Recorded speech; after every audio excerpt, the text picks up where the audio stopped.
Guys, what's up? Tony from the Outsider channel here with you once again with my co-pilot, Pupper Pip. This is a different kind of video. So last two videos I did on the channel, I asked you guys for your questions to do an Ask Me Anything. That day has arrived today. I'm here to answer your questions. I also did the same thing on Instagram. So we're going to split this up into two parts. First half, I'll answer your YouTube questions, and then we'll switch over to the Instagram questions after that. Cue the intro reel, and I'll meet you back here in a second. And we're back. Let's get to your YouTube questions. The first question is from Ride B-Side. He wants to know when I started mountain biking. I started mountain biking in Connecticut. It was more of a hobby back then, very cross-country trails. But when I moved out here to California, that's when I really started mountain biking. I'd never ridden trails like this before, where you climb up for 30 minutes and then you got a full-on downhill for 10 minutes. It was like learning to ride all over again. So I'd say really riding probably about 5 years, and then the last 3 is when I've been really like, this is what I want to do every day. Since the channel took over 2 years ago, it's been on. Hope that answers your question. Next one is from Adam Mock. He wants to know what's been the most challenging part of my life and how did I overcome it. I've had a lot of ups and downs in my life. Professional skateboarder, being very confused after that career ended and what I was going to do next. I would say the transition from being a professional skateboarder here in California, living that lifestyle where you're kind of a rock star, you're flying around the world doing demos and living a skate life where you just wake up every day and go skate with your friends. And let me not water that down. Like, being a professional skateboarder is work. I was doing things I wasn't comfortable with completely. I was jumping down rails and pushing myself to do things that I knew I was going to get hurt on. I accepted injury before doing them for videos, for magazines. You know, it's kind of part of the job. It's why they're paying you. They're paying you to push yourself to the limit of where your ability goes, and then after that. But with that comes not a lot of responsibility when it comes to having a job or having an organized schedule. Being back in Connecticut after that, moving back after an injury that took me out of skating for a long time, ended my career, I was lost. I just partied, skated, and wasted a bunch of years until I got sick of that lifestyle, went back to college, got a journalism degree, eventually led to my life back out here in California working in the skateboard industry. That's the very short story, but there's a good chunk of my life right there that's probably 5 years where I was probably depressed, very insecure, unconfident about my skill set or where I was going to end up in life. To this day, I still take with me some of the virtues and some of the things I went through from that time period when times get tough now. It's always good to fall back on experience and know you powered through those hard times and ended up in a good place. So you got through that, you can get through this. Thanks for your question, Adam. Next question from Murderous Beeve. Murderous Beeve asks, have you ever thought about starting a Patreon? Well, Murderous Beeve, yes I have. Coincidentally, this question comes at the cusp of 10,000 subscribers. We just hit 9,000 and we are well on our way to 10,000. Never thought the channel would take off the kind of way it has. I'm thankful to all you guys that are subscribing and watching. It's kind of changed my life, I'll be honest with you. It's amazing. When I hit 10,000 subscribers, I always had it in the back of my head that I'd like to try to figure out a way to create a Patreon account, which would help support funding this channel, trips, whatever else that goes into that. Does cost money. So if there was a way for you guys to help support me and support the channel and give you guys something extra, I'd love to do that. Leave your comments below what you'd like to see from me offered on the Patreon channel. One of the things I'd love to offer there specifically is group rides, which I know a lot of you have asked me about. And one of the reasons I've kind of stayed away from doing that on the channel is because, to be honest with you, I just don't know what to expect with inviting almost 10,000 people on a local group ride. I know all of you guys aren't local, but a lot of you are. I just want to be careful with that. I don't want anybody getting over their head. I want to be responsible. So leave your comments below. Let me know what you guys would like. Extended cuts, whatever. I'm down for it. And along with that question, I guess I'll give you guys a little news right here is that I'm currently unemployed. Yeah, a lot of you guys know I was working for Etnies. That just ended this week as we speak, was my last week working there. Been there since 2013, so it's kind of crazy. I really like the brand. I started working at Soul Technology, which is the owner of America, Etnies, 32 snowboard boots, and S back in 2013, and then I was the marketing manager at America for a long time. If you guys follow skating, I was an executive producer and made Chapter 2.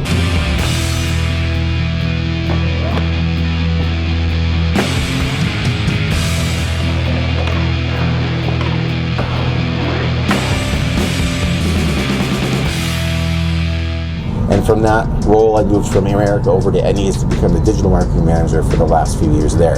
Times are tough, budgets get cut. The brand's going through a transition right now, and within that transition comes layoffs, as a lot of companies and brands out there are. So I guess one of the things I'll take with me with saying that is I don't feel alone. Yeah, I got laid off, but so did almost 10 million people right now. A little personal news, I figured this would be the time to speak to that right now, because this is what's happening in my life, and I bet a lot of you at home right now are going through the same thing I am. You're not alone, neither am I. Next question.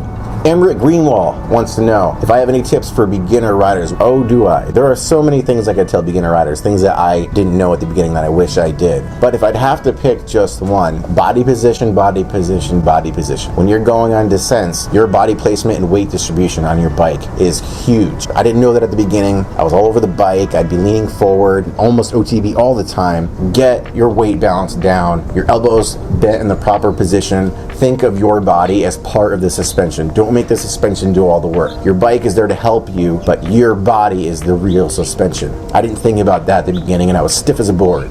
Loosen up. Bend your arms, elbows out, knees bent, body back. If you can get those things down into a rhythm, your bike and you are going to feel as one. Next question from the Flow Bro. He wants to know if I wash my bike after every ride. I do get this question a lot. Yeah, I do. In some way or another, I take care and treat my bike after every single ride. I don't wash my bike with water after every ride. I would say don't do that. If you can avoid washing your bike with water, and if it's just dusty, especially here in SoCal, get some bike cleaner and a rag and just kind of go through it. This is my bike right now as it looks after a ride and after I've got it cleaned. No bike washing with water, just going through with a rag and giving it some touch-ups and things like that. It's just kind of like a ritual that I do now. I feel like if I take care of my bike, it'll take care of me. We work together here, so we gotta treat each other right. Next question.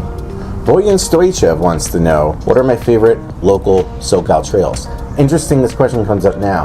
I'm going to save this answer for next week. Next week's video is going to be my top 5 SoCal trails. It's going to be based on the fun factor, not just crazy, gnarly, epic trails. So stay tuned for next week. Let's switch over to Instagram questions. Let's get inside. It's going to get dark here in a little bit. I don't want to look at the same setting for 10 minutes either. And we're back. Instagram questions coming up right now. First question from Project DLW. What are your GoPro settings? Let's get right down to it. I use a Hero 8 4K Super View every single video, unless I'm filming right now like vlog style, then I switch that to linear. Super View widens up the picture so you're able to get not just what's right in front of me in my bars, but what's around the trail too. It gives a better perspective. For the other settings, if you want to get a little more technical, I'll throw a screenshot up here right now. Take a look at that, screen grab it if you want. Plug it into your settings if you like what you see on my vids. That'll be your guide. Thanks for the question. Next question from Dillmatic. He wants to know YT or Trek? Why not both? I had a YT GFC. Now I have a Trek Remedy 2020 9.8. I liked both bikes. I will say with the GFC, after some time with it, I started to feel a little small. I was riding a medium and I felt a little bit cramped within the bike frame itself. I would say if you're going to get a YT, definitely get its size. See if you could sit on one in the showroom if you're near one. There's one here in San Clemente, California if you're close by. And yeah, with that, I think the sizes run a little bit small. If I were going to get a YT again, I'd probably jump up to the large. But YT or Trek, I always say this when people ask me about bike questions. It's really just your preference, where your funds are at, how mechanical you are with bikes, and how you're able to put things together. YT, Canyon, brands like that come in a box, and it's up to you to put it together or bring it to your local shop. You're going to save some money on the initial buy and purchase, but you might spend a little bit more having it put together and service. Trek comes with some great warranties. I got a discount on mine, even though I was looking at a couple bikes. To be honest with you, the discount helped push it to the top, and I'm happy I did it. I love the Trek right now. The Remedy is exactly what I was looking for. It's been about 6 months. The short story is I like everything about it so far. Taking it on climbs, going on the descents, and it's kind of a little tank. That's kind of what it feels like to me right now. And when new bike day comes again, we'll have that conversation. Next question. Nate the Great 38 asks, why is Pip cute as hell? I don't know, but when we went and picked him up from the shelter, he was in a cage and he was like looking at us with 2 other dogs in there and put his face up right to the edge of the cage and was looking at us. We both looked at each other, Heather and I, and we kind of looked at him, and that's the guy we wanted him. And when we took him out of the cage, we tried to give him a walk around. I don't think he's ever been on a walk before. He just would sit there, and we ended up dragging him around for a couple feet. He's come a long way, that Pepper Pip. Next question. Sticking on the same theme with Pip, Lone Chivo asks, why haven't I made Pip a trail dog yet? I would love to. The closest he's come is to go skating with me around the block. I've had a couple of videos where we skate down the sidewalk with him. But to be honest with you, he's just too small. His legs are too tiny. He's not going to be able to keep up on a full, committed, like hour and a half, 2 hour ride. I think he'd just get too tired too quickly with that much running. MTB Trail Review asks, what's been the biggest mental hurdle as a mountain biker? Good question. I would say the mental hurdles are skill progression and taking that level of where you're at and adding another layer on top of it. You guys all know your local trails, the ones that you're scared of in the beginning that you kind of overcome. There's always features on there that you ride around 100 times and then you're like, someday I'll get there. For me, it's being aware of where my skill progression is at and where I'm able to push it, and coming on a really rocky, steep descent or a feature that I was afraid of, or a drop or a big jump. In your head, you go over and over it and you build this thing up and becomes like this monster in your head. I developed kind of a strategy with that. If you're going to commit, just have it in your head and do not pull back when you're going at something. If you're mid-feature or you're mid-jump or you're at the point of no return, don't freak out last second, because you're going to get more hurt than you are if you just stick with it and know you can do it.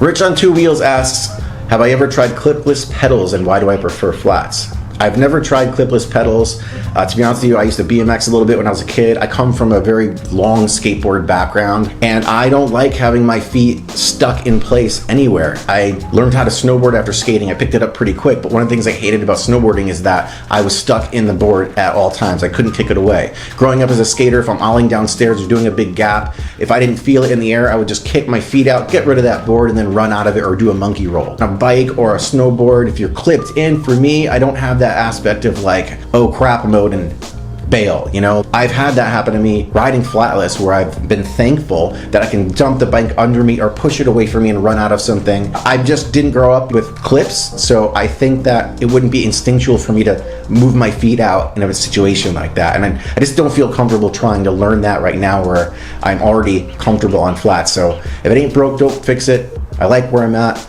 I'm not trying to become a DH pro racer, so flats it is for me. Last question from the Dogs 14, and a good one. What would you say you truly enjoyed more, skateboarding or mountain biking? I'll always be a skater first. I've been skating since I was 12 years old. It's developed not only my personality through friends and culture, it's given me confidence to pursue things and charge through things, not be afraid of getting hurt physically and mentally. When I look around the city and I'm driving around, I still see skate spots, stairs, rails, banks. Now when I'm in the trail systems and I'm outdoors, I'm always looking for jumps, features, drops, and rocks, just like that mind state for skating is transferred into mountain biking. Mountain biking is where my life is currently. It's where my focus is and my drive is now, where skateboarding kind of has taken a back seat. But my appreciation and love for skating and where it's taken me in life and still has brought me to this day, probably be talking to you. I wouldn't be talking to you right now if it wasn't for skateboarding. I would say right now, mountain biking is the priority. Skateboarding, as much as I want to keep doing it, my brain says I can do certain things that my body doesn't. Like, I'm not jumping down 15 stairs anymore. I'm not skating handrails. I'm kind of done with that part of my life. So I've transferred those kind of adrenaline, send-it-seeking situations onto my mountain bike. Speed, jumping, progression, that's where my focus is on the bike these days. Being outside in beautiful places. I just love everything about it. And that's it, you guys. Thanks for sticking around. If you made it this long, I'm Tony from the Outsider Channel. As always, new videos every week. Subscribe, hit that like button, leave your comments below. And like I said before, that Patreon thing is coming up quick. So let me know what you guys want from me, because your support is always appreciated, and it will be in the future. For you guys to help sustain this channel is a massive appreciation from my end. You have no idea. So thank you all for subscribing, watching my videos every week. I mean it from the bottom of my heart. I put a lot of time and energy into this and try to think of new ideas every week. I love doing it. So thank you for giving me that and giving me a place to put those videos. So with that, I'll see you guys next week.